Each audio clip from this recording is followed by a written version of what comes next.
Room दे विच 40 कुर्सियां ने, सब दे उपर कोई ना कोई बैठा होया है। सडनली तुसी भी उस रूम विच जांदे हो और देखते हो कि तुहाडे बैठण लई उत्थे कोई जगह नहीं है, पर तुसी उत्थे बैठना चाहते हो। उत्थे तुहानूं कई तरह के लोग मिलणगे, कोई तुहानूं अपनी चेयर ऑफर करेगा, कोई नाल वाले रूम च जाके देखेगा कि शायद कोई खाली चेयर मिल जाए। उत्थे तुहानूं कई इदां दे लोग भी मिलणगे जिहड़े उठणगे नहीं, पर बैठे बैठे ये देखणगे कि इनू कौन बिठांदा है, इनू कौन चेयर ऑफर करता है।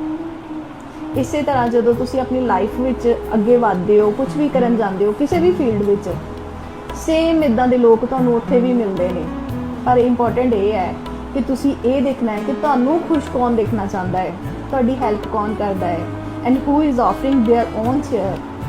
दे are very important people, please take care of them.